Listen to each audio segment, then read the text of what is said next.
Abastecimento do gás de cozinha continua problemático para as revendas e a população, é claro, cobra o governo. Os revendedores culpam as distribuidoras. A gasolina também ainda com problemas do abastecimento e até no preço. E a questão do diesel, porque na bomba para o caminhoneiro o preço ainda não caiu. Confira. 46 centavos. Todo mundo sabe de cor quanto o valor de cada litro de diesel deveria baixar. Mas até agora, o impasse sobre quem deve baixar o quê para que esse número chegue às bombas continua. Os donos dos postos dizem que as revendedoras não reduziram os preços. Esse repasse ainda não aconteceu para os postos.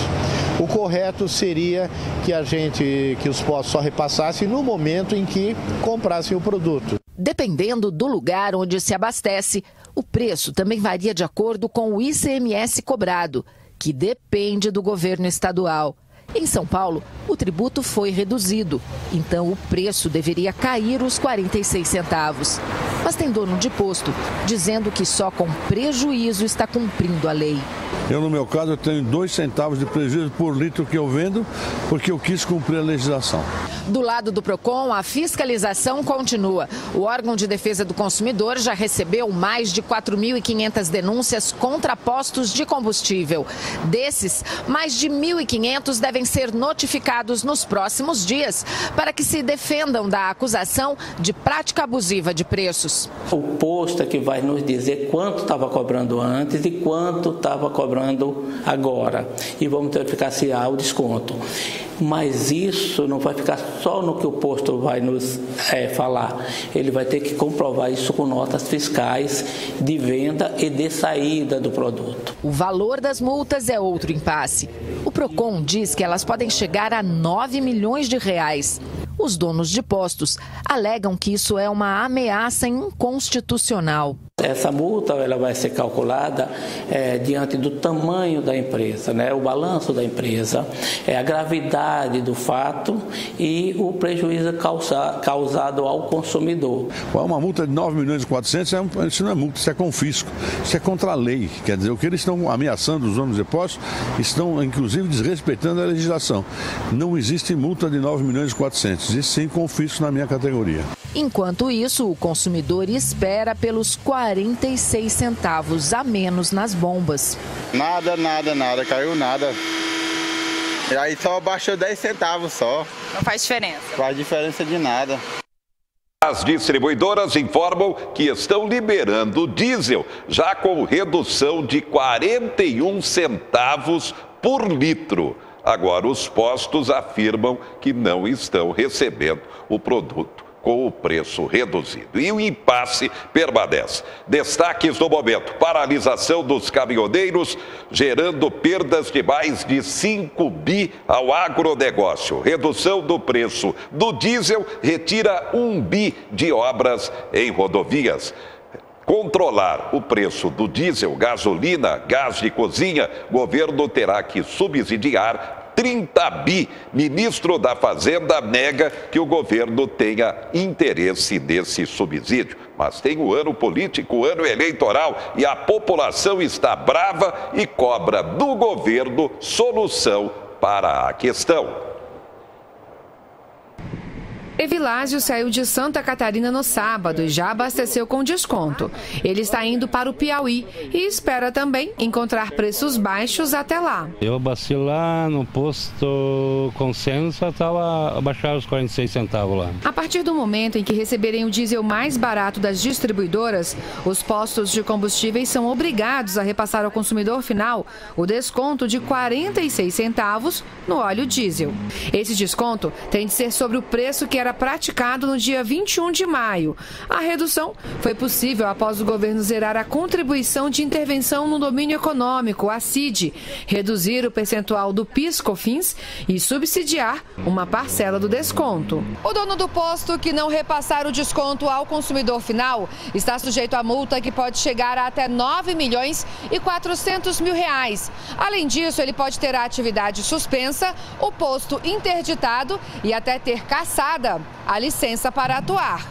Quem flagrar um posto vendendo diesel sem desconto pode enviar denúncia para o WhatsApp do Governo Federal, número 61 99149 6368. Com o fim da paralisação, o governo vai se concentrar na fiscalização para que todos os itens do acordo com os caminhoneiros sejam cumpridos. Os 46 centavos, a própria BR Distribuidora já se antecipou e fez o desconto de todo o seu estoque, independente de quanto ele tenha custado, na redução de 46 centavos, e o governo, nesse momento, como eu lhes disse, está se reajustando para a fiscalização disso e todo o esforço e todo o poder de polícia que o governo tem será posto no esforço de garantir os 46 centavos, como é previsto. No Distrito Federal, além de conferir a redução do preço do diesel na bomba, o PROCON está checando se os donos de postos aproveitaram a paralisação dos caminhoneiros para aumentar de forma abusiva o preço dos combustíveis. Nós pedimos a nota fiscal de compra do produto, por exemplo, de um mês atrás, e por quanto que o posto estava vendendo naquele momento, certo? O estabelecimento estava vendendo. E de hoje, por exemplo, quanto que ele comprou o combustível hoje por quanto ele está vendendo o combustível hoje. Se ele aumentou o percentual de margem de lucro dele sem justificativa, então ele pode ser autuado. Marcléo está indo para Goiânia. Ele ainda não abasteceu após a redução do diesel, mas já ouviu notícias de que o preço está mesmo mais baixo. Para lá está mais baixo o preço e vai compensar. 3 e alguma coisa, 3,40, 3,80 por aí lá. A média lá está essa. Atenção, você que tem veículo placa final 2 e ainda não licenciou o carro ou a moto. O prazo foi prorrogado em razão dessa confusão da paralisação dos caminhoneiros. Até dia 15, licenciamento poderá ser feito sem qualquer incisão de juro. E veículo placa final 3 até o final deste mês. O governo do estado está notificando devedores do IPVA. O número não é pouco, não. E já que estamos falando em cobrança, multas, o Brasil continua sendo um campeão da incidência de multas no trânsito. Renata tomou uma multa de trânsito e pretende antecipar o pagamento para ter desconto. Na verdade, dói pra gente tomar mais multa. E a gente tem como prática sempre pagar em dia para ter o desconto de 20% da multa. A Renata poderia recorrer da multa, como costumam fazer as empresas. Muitas conseguem postergar e até pagar sem juros fora da data. Um levantamento da Fundação Getúlio Vargas aponta que no Brasil, das 18 milhões de empresas ativas, mais de 85% possuem algum tipo de dependência com órgãos de fiscalização, a maioria tributária. Em 2017, a Receita Federal autuou pessoas físicas e empresas em quase 205 bilhões de reais, 70% a mais em relação ao ano anterior. Mas isso não significa que todo esse valor foi parar nos cofres federais e de estados e municípios. O motivo são os recursos à justiça que levam, em média, 9 anos até uma decisão. Durante a greve dos caminhoneiros, 96 transportadoras foram multadas em 140 milhões de reais, segundo a Advocacia Geral da União. Os crimes seriam vários: paralisação de trabalho de interesse público, como navegação fluvial e serviço aéreo, desobediência e riscos à segurança. Este ano, o Congresso aprovou o Programa Especial de Regularização Tributária para que micro e pequenas empresas e também pessoas físicas tenham benefícios na hora de refinanciarem as dívidas, o que antes ajudava apenas as grandes empresas. O sistema recebe críticas por perdoar até 90% dos juros da dívida para pagamento à vista. Com 20% da dívida paga como entrada, a empresa é autorizada a dividir o restante em até 175 prestações. A pessoa física que não conseguiu pagar o imposto de renda no momento da declaração, isso acaba virando uma pendência. Então, quando aparecem esses programas, são grandes oportunidades para ela resolver o problema fiscal e pagar de uma forma mais barata e parcelada.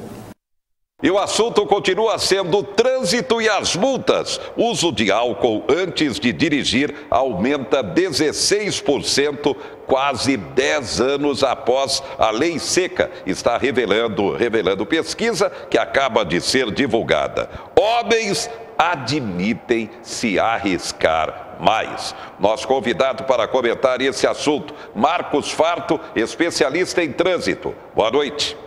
Boa noite, Zé Henrique. Bem, um dado preocupante. Na sua opinião, por quê? Não só preocupante, Zé, mas muito alarmante. O brasileiro, infelizmente, ele não se prepara, ele não se equaliza na conduta de mudar comportamento. Por isso que o Brasil é um campeão em multas de trânsito e não na prevenção.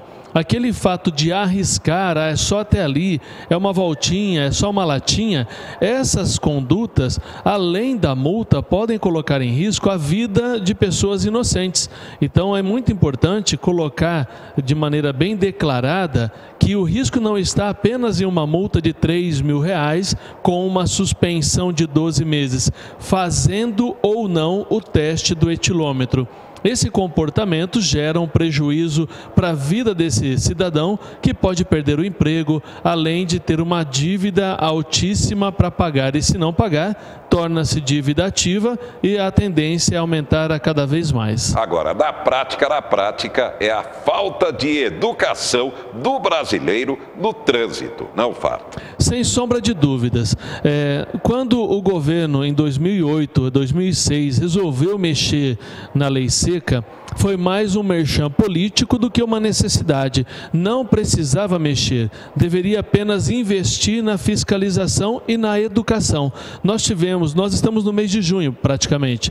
O mês passado foi o mês maio amarelo, aonde, por determinação da ONU, o mundo inteiro se mobiliza nessa pandemia que é mortes no trânsito. E pouco nós vimos os municípios mobilizarem-se em campanhas mais grandes, maiores, campanhas mais explícitas na prevenção de acidentes. Marília tem aí um rol de mortes no trânsito que nos surpreende a cada dia. Então, por ano, média de 30, 50 pessoas falecem no nosso trânsito. E são pessoas de bem, são jovens, são adultos, são crianças, e essa conduta de ingerir bebida alcoólica e dirigir é uma prática comum, porém nociva de todas as formas e em todos os ângulos. A infração mais pelos homens da lei seca é a realidade, na sua opinião? Não, eu não diria que é uma realidade que os homens são mais vulneráveis a infringir a lei. Hoje nós temos um cenário que já parte para uma igualdade. Tanto o homem como a mulher já tem o costume, o hábito de beber, de ingerir bebida alcoólica e dirigir. Porém, a fiscalização, ela tem um norte de abordagem, porque o homem tem uma característica mais agressiva no trânsito, mais ousada. Então isso chama a atenção para o ato da fiscalização, mas não significa que a mulher é inocente. Ao contrário, basta fazer uma blitz mais ampla e nós teremos um resultado, infelizmente, Zé Henrique, lastimável e temeroso. Só para a gente concluir, para realmente resolver essa questão, o que é preciso? Olha, nós estamos sempre investindo na educação, mas não é numa educação para daqui 10 anos, 15 anos. Essa educação é para ontem. Então, um trabalho deve ser organizado, união de empresas, ONGs, fazendo com que essa transparência de informação possa chegar ao motorista de hoje e ao motorista que vai chegar daqui a alguns anos. É preciso investir na educação e mudar comportamento. Não adianta eu falar, eu tenho que dar exemplo. E a educação do trânsito da escola, isso é fundamental, não Farto? Sim, infelizmente o trânsito na escola, como educação, como matéria curricular, não existe. Ele é tido como uma matéria transversal. Pontualmente, em um momento ou outro, é citado uma condição ou uma conduta comportamental no trânsito. Quando já no Código de Trânsito, desde 97, já prevê a matéria trânsito sendo inserida em todas as etapas do plano de educação. Mas isso, infelizmente, depende de uma motivação política e de uma ação governamental. Muito bem. Obrigado, Marcos Farto, especialista em trânsito. Destaques do momento. Dívida acumulada no comércio de Marília, a inadimplência chega a 16 milhões. Avião da dupla Zé Neto e Cristiano apresenta problemas e faz pouso de emergência no aeroporto de Marília. Ex-funcionários da Circular voltam a protestar na Justiça do Trabalho. Querem receber o que é de direito. Daqui a pouco, o sepultamento do médico ginecologista Donaldo da Cunha. Servidores municipais voltam a cobrar do prefeito Daniel o plano de carreira. Já, já.